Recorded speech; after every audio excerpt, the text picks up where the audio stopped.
Shalom, salam sejahtera. Renungan malam seiman berjudul Daud bertemu Tuhan. Betapa disenangi tempat kediamanmu ya Tuhan semesta alam. Jiwaku hancur karena merindukan pelataran-pelataran Tuhan. Hatiku dan dagingku bersorak-sorai kepada Allah yang hidup. Mazmur 84 ayat 1 dan 2. Sementara Tuhan senantiasa berusaha menjangkau manusia, namun kita dapatkan dalam Alkitab ada banyak orang yang telah bertemu dengan Tuhan. Semua contoh yang tertulis di dalam Alkitab ini dapat memotivasi kita juga untuk mempunyai kerinduan yang sama untuk bertemu dengan Tuhan. Salah satu yang telah bertemu dengan Tuhan adalah Daud.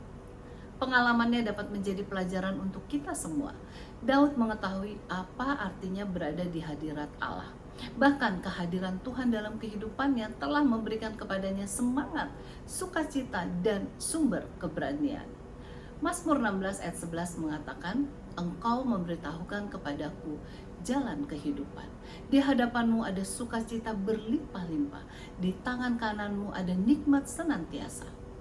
Dalam pasal yang sama ayat yang kelima, Daud menyebutkan, Ya Tuhan, Engkaulah bagian warisanku dan pialaku.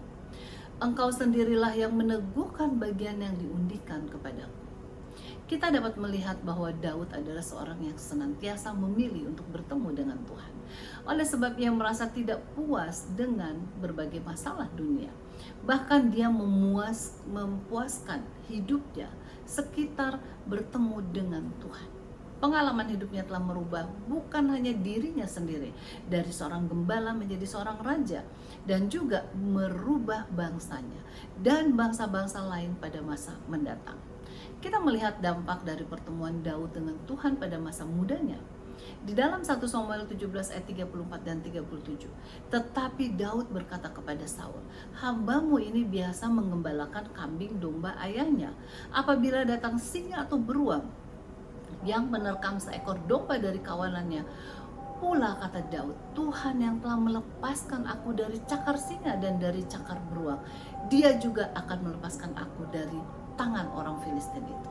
Pada saat di padang, Daud belajar kuasa Allah dan kerinduannya untuk mendapatkan keselamatan. Dia telah belajar untuk bertemu dengan Tuhan dalam pekerjaannya sehari-hari. Dia membawa pengalaman itu saat di medan pertempuran. Daud berkata dalam Mazmur 16 ayat 1 dan 2, Jagalah aku ya Allah, sebab padamu aku berlindung.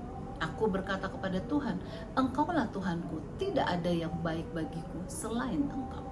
Sama seperti Daud yang mempunyai pengalaman bertemu dengan Tuhan dalam kehidupannya sehari-hari, kita pun juga dapat mengalami hal yang sama. Tantangan apapun yang ada Anda hadapi, undanglah Tuhan dalam kehidupanmu. Tuhan akan memberikan kekuatan dan keberanian untuk menghadapi tantangan yang bagaimanapun besarnya. Kiranya ini akan menjadi pengalaman kehidupan kita masing-masing. Tuhan Yesus memberkati.